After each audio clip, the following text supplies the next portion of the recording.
decime más o menos Claro, qué eso. es lo que veníamos, o sea, no lo pudimos trabajar bien, pero tiene que ver con algo que no termina, digo, porque hay cosas que quedaron ahí en el tintero y que tiene que ver con la destitución de Mingarini, pero tiene que ver también con los coletazos, los daños colaterales, que significa que no se resuelve aquella situación en la cual saltó ese cortecito que decía el doctor Mingarini, decía: yo no entiendo cómo la persona puede, a la vez que sujeta a su víctima, ponerse el preservativo, ¿no? Más allá de lo que después se supo, el grado de discapacidad que tenía en la mano. Pero eso fue el principio, terminó con la destitución. Ahora, ¿qué pasa? Esto generó un gran problema para la causa esa que aún se mantiene. Claro, más que todo para la causa, más que todo para una persona que está privada de la libertad hace 18 meses y que estamos tratando de que se vea su situación con cierta objetividad, con cierta imparcialidad. Claro, ¿qué pasó? Para poner un poco en contexto a la gente, Ujú. se trata de un muchacho que en un momento fue acusado de un abuso sexual con acceso carnal y él siempre manifestó de que la relación había sido consentida. Ujú. Hizo una resolución el juez Mingarini que no les gustó a las fiscales de género en ese momento, la doctora Miniti justamente, filtró una audiencia, incluso en perjuicio de la propia víctima, donde puso su nombre, la expuso en todos lados, y ahí donde el juez Mingarini en una parte de esa resolución dice: a mí no me cierra, por ejemplo, que diga que con una mano se puso el preservativo mientras con la otra sometía a la víctima. La verdad que Eso pasó, digamos, a la prensa eso se hizo mundial como público. que un juez sostiene que Por si usar hay utilización de preservativo preservativo no hay no hay violación. violación. O sea, Cosa que nada que ver, eso se sacó de contexto totalmente. ¿Qué pasó con eso? Tomo el caso, en un principio lo tenía el doctor Julián Saín, lo tomo junto con él, me pongo a investigar junto con él, con el doctor Saín, y encontramos un montón de elementos más, muchas más pruebas de que este muchacho era inocente. ¿Qué pasa? No nos dejan producir la prueba, en ningún momento podemos producir esa prueba para que ¿por la qué? puedan evaluar los jueces. Se cerraron en que no iban a escucharnos. Así que incorporamos lo que podemos de alguna manera. Había dos declaraciones muy importantes, una que es la que, según la propia víctima, dice: la que más me conoce a mí es mi doctora. Ella manifiesta que no le creyó nunca que la habían violado, que eso para ella no era así. No nos dejaron incorporar esa prueba, pero bueno, incorporamos lo que pudimos Ujú. y volvemos a pedir la libertad. Esa resolución que sale en segunda instancia, donde O no sea, nos... 18 meses pasaron y este muchacho sigue detenido en Claro, prisión pero ¿qué preventiva. pasa? La corte, Sí. cuando de alguna manera lo destituyen a Mingarini, Ujú. opinan sobre el fondo de la cuestión, están diciendo: sí, Spies es culpable. O sea, ¿qué garantía tiene ahora Spies de que un tribunal de esta provincia pueda decir Spies es inocente cuando ya la Corte Suprema de Justicia de la provincia dijo Spies es culpable? Ujú. ¿Qué pasó ahora? Nosotros presentamos el recurso de inconstitucionalidad ante la Corte y los miembros de la Corte se apartan de actuar. Dice: sí, es verdad, tiene razón la defensa, nosotros ya opinamos sobre la cuestión y tienen razón en sospechar sobre nuestra imparcialidad, porque ya opinamos y dijimos que de alguna manera Spies es culpable. Ujú. ¿Qué es la solución que pedimos nosotros como defensores? Que tomen la causa abogados de la matrícula y no otros jueces de otra jurisdicción. ¿Por qué? Porque hay una verticalidad donde la Corte ejerce un tipo de control sobre los jueces de bajas instancias, entonces nunca ningún juez va a decir está mal lo que hicieron nuestros jefes. O sea, la idea nuestra es que pongan un abogado, muchos abogados que reemplacen a los ministros de la Corte, pero que sean abogados particulares, no jueces. Vamos a ver qué suerte tenemos. A Ahora ver, estamos en pregunto, eso. ¿esto sería un poco como lo que pasó con el caso Baraldo? Que actúan con No, jueces, esto es no, muy novedoso, es muy, con muy respecto novedoso. a Sí, la composición de un claro, nuevo... es normal que utilicen jueces que no sean jueces comunes, sino que sean abogados, pero estamos hablando que están reemplazándose ministros de la Corte Suprema de Justicia. Mm. O sea, este caso, para que te des una idea, el último registro que hay aparentemente sería la destitución de Mauricio Froa, un juez de la provincia. Te estoy hablando hace cuántos años eso, Pablo, más Uf, 18 años fácil. 18 años, sí. O sea que no es una resolución común que los mismos miembros de la Corte admitan que han perdido la imparcialidad. Así que estamos en una situación bastante poco común. Ujú. ¿Cuál es la solución que te digo de esta? No creo que los jueces, que la corporación judicial esté dispuesta a renunciar a que sean otros jueces los que puedan evaluar esta situación.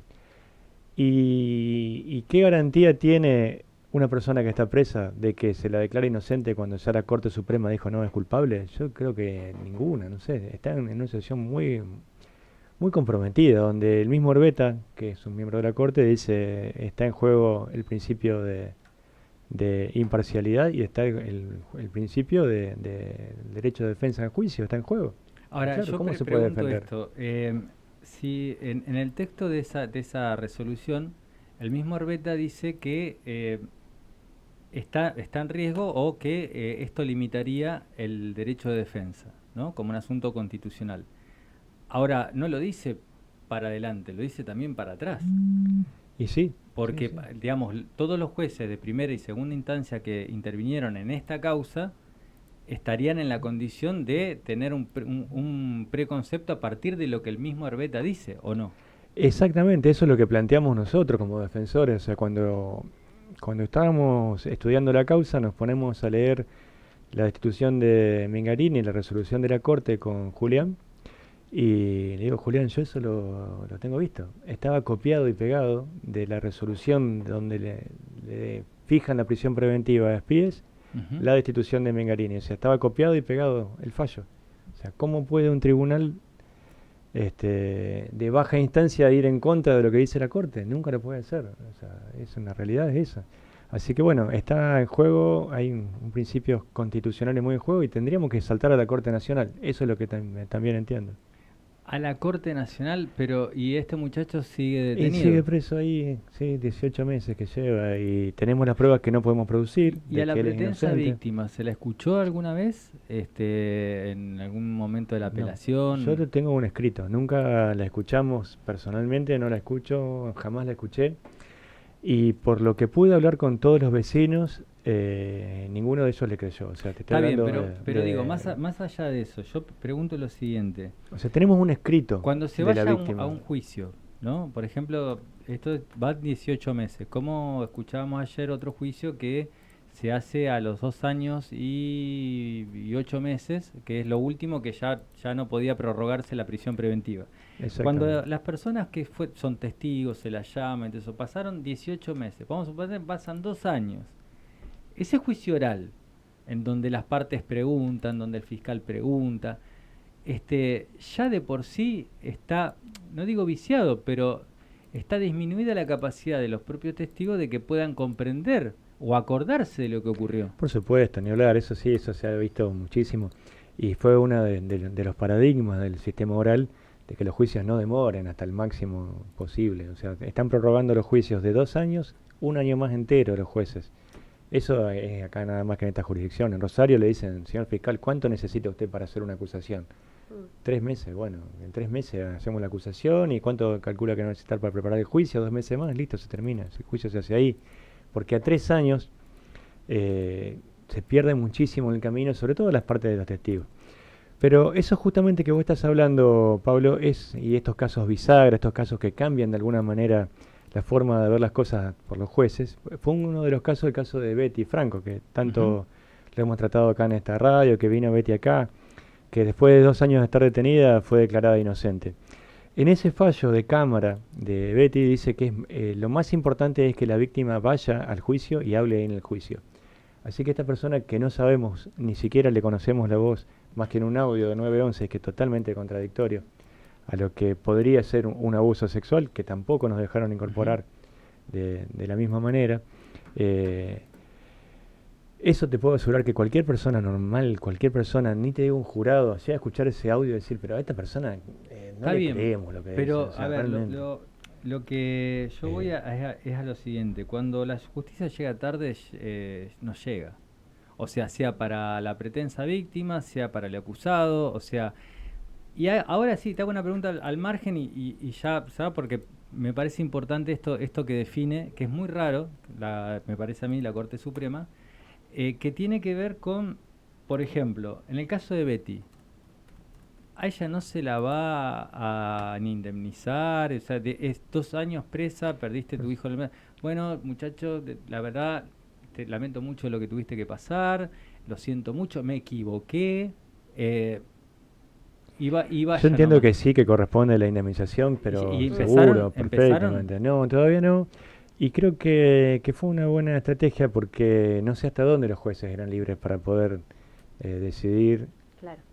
Ahora creo que hay un poco más de racionalidad con esto. Se había perdido bastante la objetividad ¿a partir de qué? de la elección que ganó Milei. Para mí esto es también una bisagra para terminar un poco con ese tipo de abusos que hubo de este lado.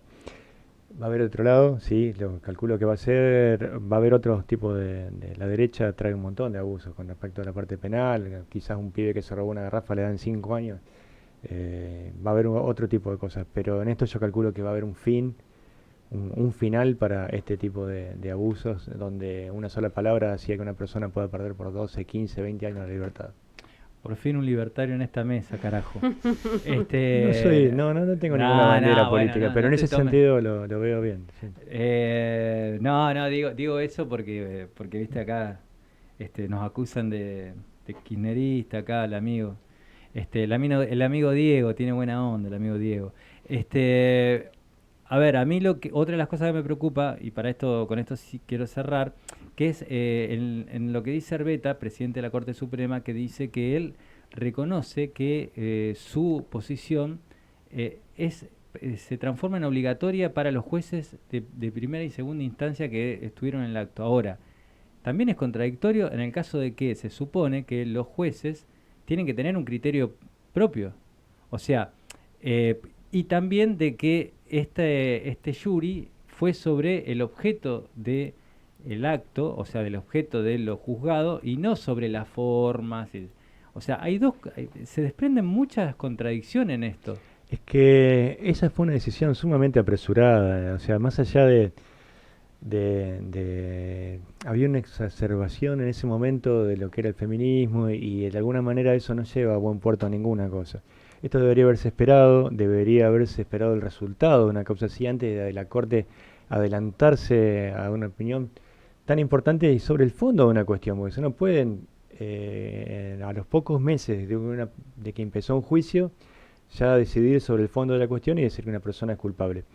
Y como vos decís, muy bien decís, Pablo, y lo dice el propio presidente de la Corte, pero que no solamente aparte de ser el presidente, es una persona que sabe muchísimo de derecho penal sobre todo. Él ejerció siempre en la profesión como penalista y se siguió especializando, está dando un posgrado que estoy cursando, tipo muy estudioso de derecho penal y sabe perfectamente que esa posición hace que este fallo pierda el derecho de defensa en juicio. O sea, tenemos un caso donde se escapa la posibilidad de defenderse legítimamente una persona en un juicio. Está bien. Otra lectura también sería que si eso se pierde, quiere decir que no hay una unidad, una independencia de criterio por parte de los jueces.